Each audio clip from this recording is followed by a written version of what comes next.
할렐루야. 오늘 우리 사순절 세 번째 주일, 특별히 우리 3.1절 기념주일로 지키는 주일 예배 나와서 하나님 앞에 예배하는 성도들에게 오늘도 말씀을 통하여서 우리 각자에게 주신 하나님의 세미한 음성 듣는 하늘의 은혜와 평강이 넘치실 수 있기를 우리 주님의 이름으로 축복합니다. 우리 좌우 앞뒤 분들과 이렇게 한번 인사했으면 좋겠습니다. 하나님 은혜에 감사합니다. 한번 인사하겠습니다. 시작. 하나님 은혜에 감사합니다. 하나님 은혜에 감사합니다. 한국 사람들은 감사합니다라는 말을 잘 못한다고 하죠. 외국 분들은 땡큐, 단케, 감사합니다 말을 입버릇처럼 말끝마다 잘 하는 편인데 한국 사람들은 감사합니다라는 말을 잘 못한다고 합니다. 그나마 우리 교회 다니는 분들은 감사합니다, 감사합니다 이렇게 많이 하기 때문에 조금 나은데요.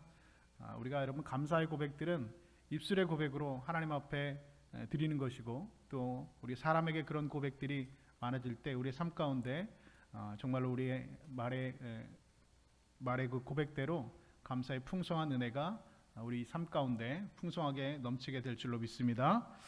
오늘은 우리 105주년이 되는 3.1절 기념주일 예배로 하나님 앞에 드립니다.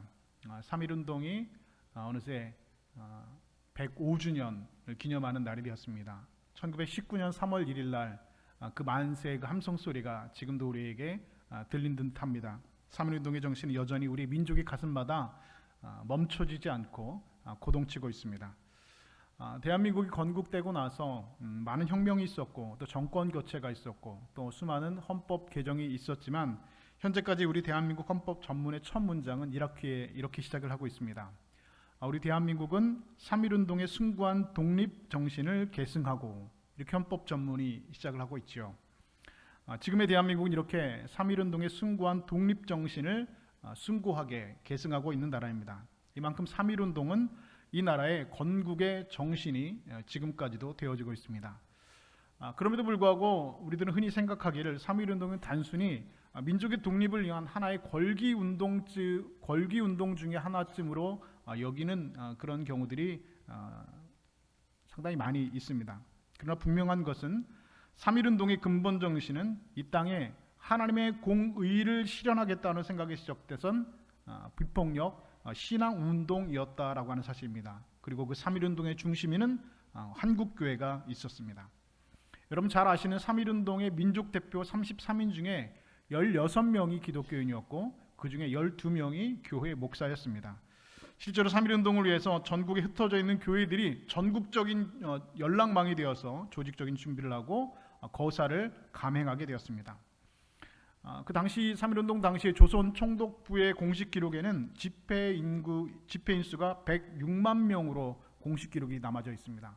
이것은 여러분 조선 총독부의 기록이기 때문에 굉장히 보수적으로 잡은 인원이라는 것이죠. 그럼에도 불구하고 전국에서 106만 명의 인원이 3.1운동에 참가했다라고 조선 총독부의 공식 기록에 남겨져 있습니다. 그리고 사망자가 7,509명이었다고 기록이 되어져 있고 부상이 15,961명, 그 중에서 구속된 자가 47,000여 명에 이르렀다고 합니다. 구속된 자 중에서 감옥에 수감된 자가 9,059명이었는데 그 9,059명 중에서 기독교인의 숫자가 2,032명으로 전체 구속 수감된 사람들 중에서 22.4%가 되었다라고 하는 것이죠. 근데 놀라운 것은 이렇게 2,000명이 넘는 기독교인들이 3.1 만세 운동을 통해서 구속 수감이 되었는데 놀라운 것은 3.1운동 당시에 기독교인들은 우리나라 전체 인구의 1.8%밖에 되지 않았다라고 하는 사실입니다. 이것은 3.1운동이 105년이 지난 오늘 우리에게도 매우 중요한 신앙적 그리고 역사적인 의미를 던져주고 있습니다. 그것은 3.1운동이 일제로부터 우리 민족의 독립을 시키려고 하는 운동에게 앞서서 하나님의 공의를 실현하기 위한 신앙적인 비폭력 운동이었다라고 하는 사실입니다. 실제로 3.1 만세운동 이틀 후에 한국교회는 경고 2천만 동포요라는 제하의 글로 국민들을 대상으로 선언문을 발표했습니다. 여기 그 내용을 소개합니다. 평화의 하나님, 자유의 하나님은 이제야 그 손을 들어 침략주의를 타파하고 세계 수평선상에서 평화의 낙원을 축조하며 자유의 무대를 건설하도다. 여러분 이렇게 한국교회는 한국 민족의 해방과 독립은 하나님께서 한국교회에 맡겨진 사명이라고 하는 믿음이 그들에게 있었습니다. 그리고 한국교회는 그 하나님의 소명에 응답하고 분연히 일었었습니다. 그렇다면 구체적으로 이 3.1운동을 통해서 한국교회가 우리 민족에게 어떠한 영향을 끼쳤는가 생각해 봅니다. 먼저 3.1운동을 통해서 한국교회는 민족과 함께 호흡하는 종교로 다시 거듭나게 되었습니다. 그때까지만 해도 기독교는 한낱 서양에서 전래된 이방 종교에 지나지 않았습니다. 그래서 3.1운동 당시의 전체 기독교인들의 인구수는 1.8%의 수준밖에 되지 않았다는 것이죠. 그러나 3.1운동을 통해서 기독교는 민족의 정신을 일깨우고 우리 민족과 함께 고난을 받고 함께 호흡하는 종교로 거듭나게 되었습니다. 실제로 3.1운동을 통해서 한국교회는 우리 민족의 도덕성을 일깨워주는 종교가 되었습니다. 당시 일제는 우리 민족의 정신과 혼을 말살하기 위해서 우리 땅에서 아편의 생산과 소비를 조장하였습니다. 3.1운동 3.1절 기념 예배를 위해서 여러 가지 자료 조사를 이제까지 많이 해왔었는데 제가 지금 이 내용은 이미 차마 알지 못했던 처음 보는 내용이었습니다. 일제가 아편의 생산과 소비를 우리 민족에게 조장했다라고 하는 사실이죠. 구라시 미사나오라고 하는 일본의 사학자의 책에는 이렇게 기록되어져 있습니다. 조선 사람들은 우선 원료 아편을 공급하는 생산자로 설정되었다. 이 말은 무슨 말입니까? 우리나라 조선 사람들을 통해서 아편의 생산자로 설정이 되었다는 것입니다. 다시 말해서 텃밭마다 밭들마다 다 자기가 키우던 식물들을 다 갈아엎고 아편을 생산하는 그 양귀비를 생산하고 양귀비를 재배하는 생산자로 만들었다는 것입니다. 그러나 이것만은 부족하였다. 조선 사람들은 몰핀 중독자로 많이 만들므로써 그들로부터 막대한 이익을 얻고자 하였던 것이다. 여러분, 이것은 일본 사학자의 책에 정확하게 기록되어져 있는 내용입니다. 실제로 일본은 서울의 아현동에 다이쇼 제약 주식회사라고 하는 이 제약회사를 만들고 이 몰핀의 생산과 판매를 독점하였습니다. 그로 인해서 조선인들 중에 수십만 명의 아편 중독자들이 생겨났고 1920년대 아편굴 그리고 주사굴이라고 하는 아편을 맞는 그 주사굴이라고 하는 곳이 서울에만 수백 곳이 넘게 있었다고 합니다. 일제시대 때 수많은 문화작품들을 보면 그렇게 결핵 환자와 아편장이들이 많이 있었다라는 것을 우리 그 시대의 문학작품들에서는 기록이 되어져 있습니다. 뿐만 아니라 나라 잃은 서름에 나라 잃은 실망에 좌절했던 많은 이 땅의 백성들이 실망하여서 농한기에 저마다 사랑방에 모여서 투전을 하고 술과 담배로 시간을 보내는 그런 실망스러운 시절들을 보내고 있었다는 것입니다. 이때 한국교회는 민족의 도덕성을 일깨우면서 대대적인 절제운동을 펼쳐나가기 시작했습니다. 여러분들이 학교 다닐 때 국사 시간에 배웠던 국채보상운동은 바로 한국교회를 중심으로 일어났던 운동이었습니다. 당시 우리나라가 일본에 진 빚이 있었는데 그 빚이 1,300만 원이었다고 합니다. 이 나라 빚을 갚기 위해서 온 국민 나라 백성들이 분연히 일어났다는 것이죠. 나라 빚을 갚기 위해서 남자들은 금주와 금연을 시작했고 여자들은 비녀와 가락지를 뽑아서 내놓았습니다. 한국교회는 이처럼 우리 민족의 혼과 그리고 정신을 지키기 위해서 그리고 이 민족의 도덕성 회복을 위해서 앞장선 애국 종교였습니다.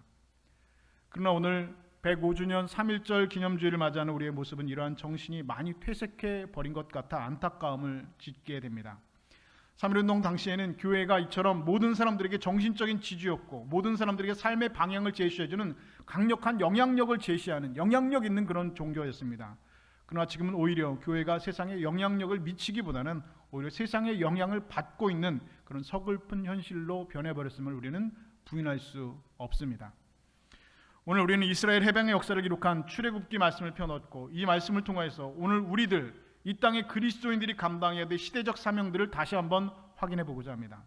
오늘 본문은 이스라엘을 노예로 삼아 억압했던 애굽의 바로와 그리고 이스라엘 민족의 해방을 위해 부르심을 받았던 모세의 두 사람의 첫 번째 대결을 본문으로 등장으로 소개하고 있습니다.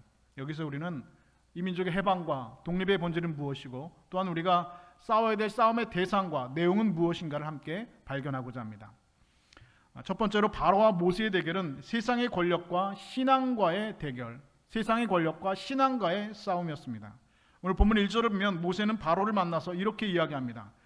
이스라엘 하나님 여호와께서 이렇게 말씀하시기를 내 백성을 보내라. 그러면 그들이 광야에서 내 앞에 절기를 지킬 것이니라. 모세는 바로 앞에 와서 내 백성을 보내라 이렇게 단언하면서 그에게 요구하였습니다.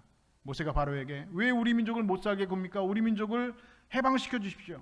우리의 짐이 너무 무거우니까 짐을 가볍게 해주십시오라고 한 것이 결코 아니었습니다. 오직 여호와께서 이렇게 말씀하시기를 하면서 바로 앞에서 선포하였습니다. 다시 말해서 이 말은 이스라엘이 해방되는 것은 나의 뜻이 아니라 바로 여호와 하나님의 뜻이라고 바로 앞에서 선언한 것입니다. 모세가 이스라엘의 민족의 해방을 요구한 것은 모세 자신의 요구가 아니라 하나님의 요구 또한 하나님의 명령이었음을 천명한 것입니다. 여러분, 바로와 모세 이 두 사람은 사실은 도저히 비교할 수 없는 사람이었죠. 한 사람은 당시 온 세상을 지배하는 절대적인 권력자였습니다. 그리고 또 한 사람은 한낱 히브리의 늙은 목동에 지나지 않는 사람이었습니다. 그러나 이런 모세가 바로 앞에 나가서 감히 내 백성을 보내라라고 외칠 수 있었던 것은 그가 하나님의 역사를 온전히 믿고 있었기 때문입니다.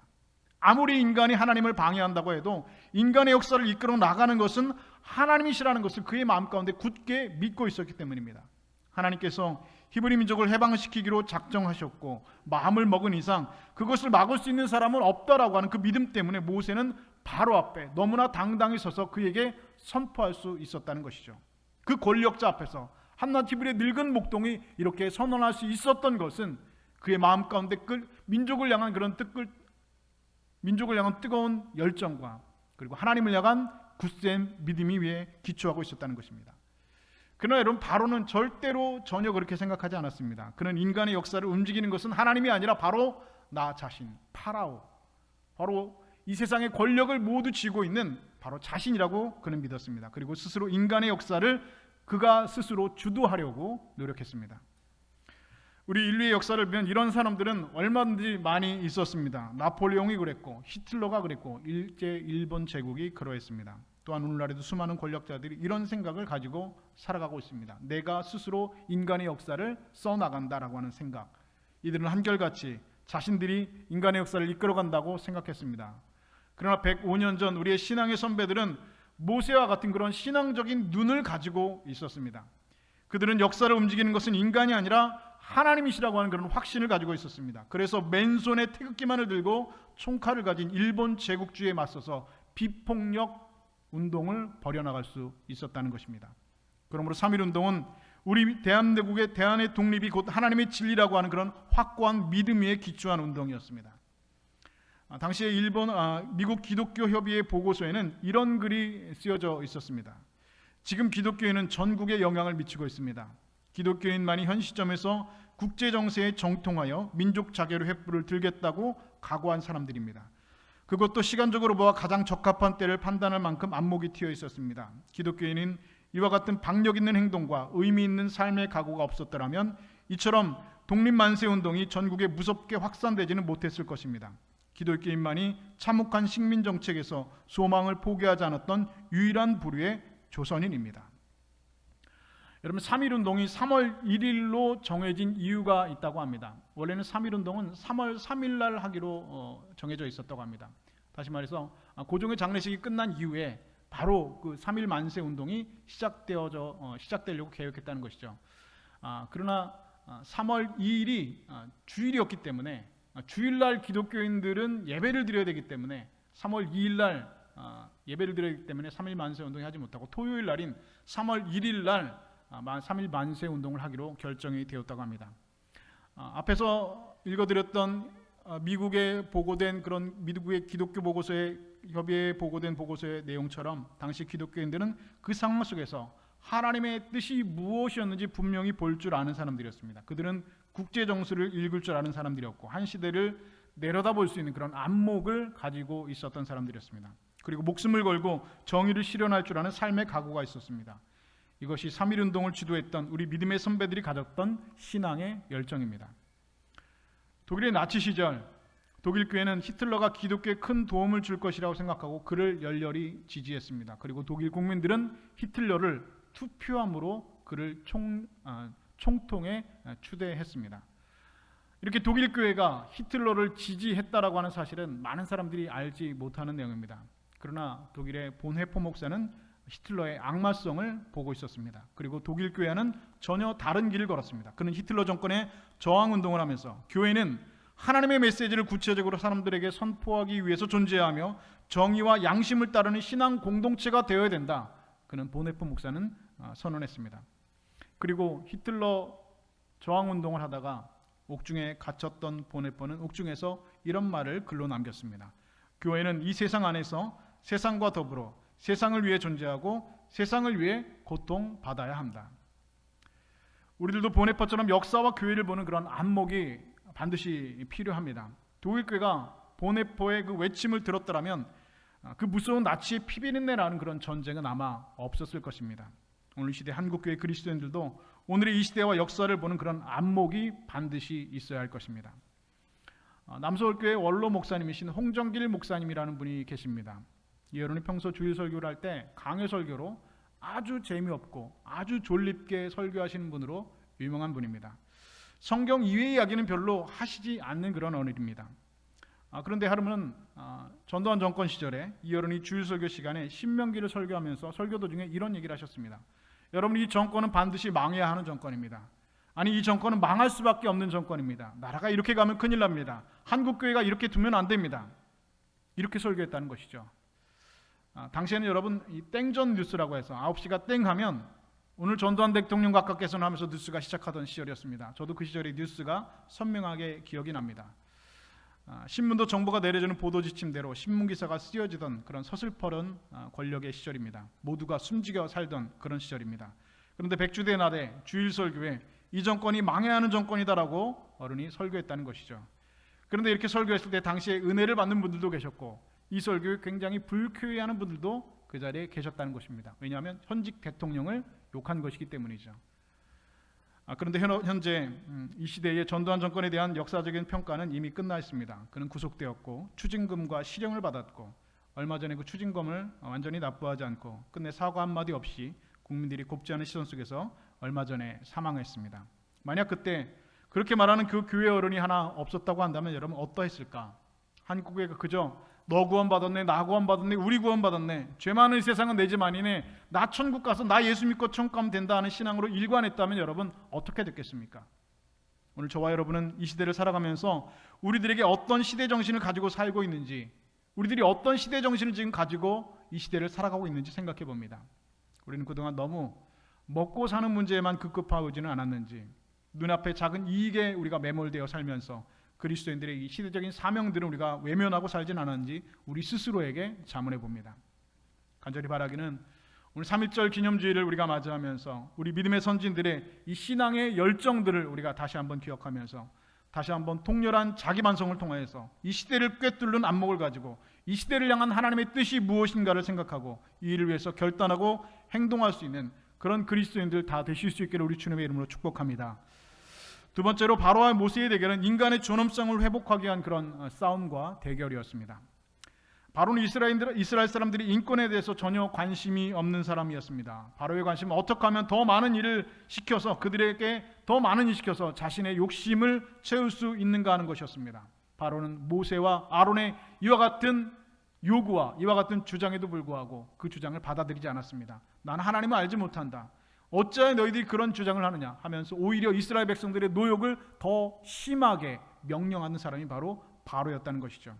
이에 견디지 못한 이스라엘 백성들이 바로를 찾아가서 항변했습니다. 왕은 어찌하여 우리 동족들 이렇게 핍박하십니까?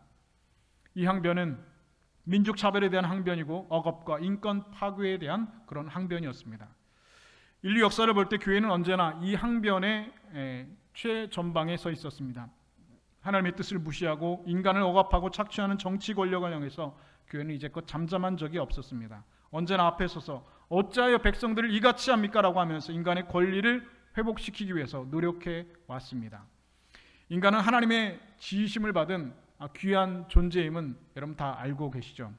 그리고 인간 모두가 하나님 앞에서 평등하게 살 권리가 있는 사람들입니다. 인종이나 성별이나 빈부나 출신 성분에 따라서 차별할 수 있는 권리가 누구에게도 존재하지 않습니다. 서로의 인격을 존중하고 서로를 높여줘야 할 책임이 우리 모두에게 있는 것입니다. 예수님께서도 이 땅에 계실 때 무엇보다도 인간의 권리를 소중하게 여기셨습니다. 그분은 사람들에게 손가락질을 받는 자들을 깊이 더 사랑하셨고 그들을 인간답게 살 수 있도록 은혜를 베푸셨습니다.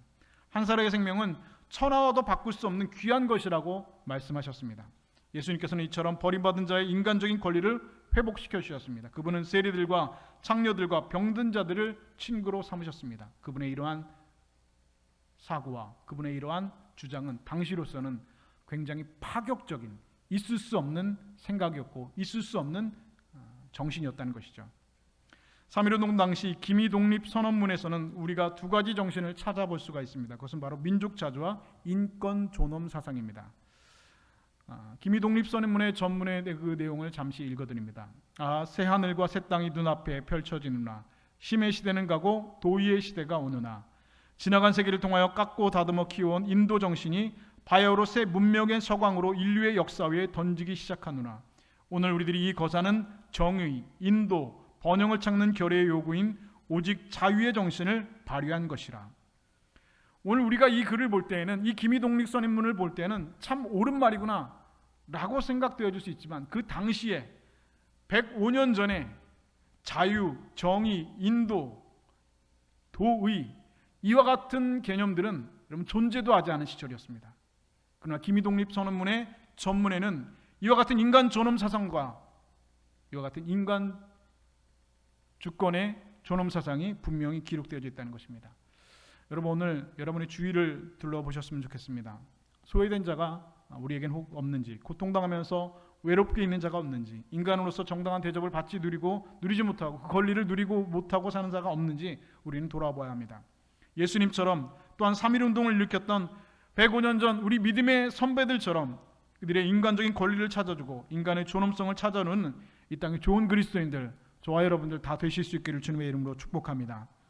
마지막 세 번째로 바로와 모세의 대결은 거짓과 진리의 싸움이었습니다. 우리 그리스도인들이 세상을 살아가면서 반드시 지켜야 할 삶의 원칙이 하나 있습니다. 그것은 바로 언제나 그리스도인들은 진리의 편에 서야 한다는 것입니다. 예수님께서는 요한복음 18장 34절에서 이렇게 말씀하셨습니다. 무릇 진리에 속한 자는 내 음성을 듣느니라 말씀하셨습니다. 여러분들은 언제나 진리의 편에서 자신의 일을 나아갈 때 여러분들은 주님을 따르는 자들이라고 고백할 수 있을 것입니다. 하나님은 진리 가운데 계신 분입니다. 그러므로 진리의 편에 서는 자는 반드시 승리하게 되어져 있습니다. 그리고 인간의 역사는 이 사실을 우리에게 분명히 증거해주고 있습니다. 예수님이 지신 십자가를 우리가 한번 생각해 볼까요? 인간적인 생각으로 볼 땐, 인간적인 관점으로 볼 땐 예수님의 십자가는 패배의 상징입니다. 예수님께서 십자가에서 마지막 숨을 거두시는 순간 진리는 거짓에 의해서 무참하게 패배한 것으로 보입니다. 그러나 부활 사건을 통해서 마침내 십자가 사건은 진리는 승리를 거뒀습니다. 하나님 반드시 진리의 편에 선 자를 이와 같이 승리하게 하시는 분입니다. 모세와 바로가 대결할 때 모세는 자신의 힘과 바로의 힘을 절대로 비교하지 않았습니다. 내가 지금 진리의 편에 서 있는가, 내가 하는 이 진리에 속한 일인가를 보았을 뿐 내가 지금 자기의 힘과 바로의 힘을 서로 비교하지 않았다는 것이죠. 결국 모세가 바로에게 승리를 거두었다는 것은 인간 모세가 승리한 것이 아니라 그가 서 있는 진리가 승리한 것입니다. 바로 하나님이 승리한 것입니다. 사도 바울은 고린도후서 13장 8절에서 우리는 진리를 거스러 아무것도 할 수 없다라고 하였습니다. 이것은 우리 그리스도인들의 생활 원리와 같은 것이죠. 하나님의 진리를 거슬러서는 아무것도 할 수 없다는 것이 우리의 고백입니다. 이 세상에는 인간적인 수단으로 자기의 세력을 확정해 나가는 사람들이 수도 없이 많이 있습니다. 얄팍한 술수로 오히려 사람들에게 칭찬받고 영광받는 사람들 우리 주변에 얼마든지 있습니다. 그러나 결국에는 진리의 편에 서 있는 사람들이 승리한다는 것입니다. 이것이 하나님께서 역사를 이끌어 나가는 법칙이기 때문에 그렇습니다.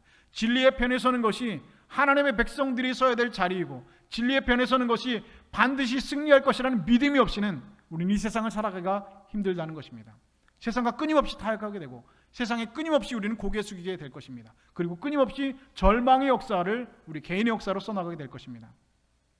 결국 105년 전 일어났던 3.1운동도 이처럼 우리 믿음의 조상들이 진리의 편에 서 있는 사람들이 불의를 향한 싸움이었다는 사실을 우리는 반드시 기억해야 할 것입니다.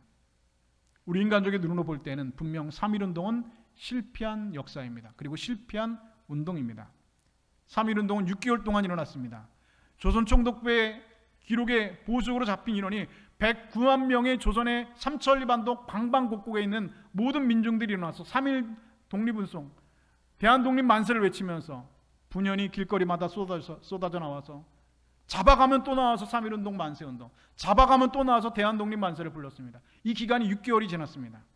그런데 대한독립 만세를 그렇게 수많은 사람들이 외치고 수많은 사람들이 그 일로 인해서 옥에 갇히고 고민을 당하고 죽었지만 변한 것은 아무것도 없었습니다.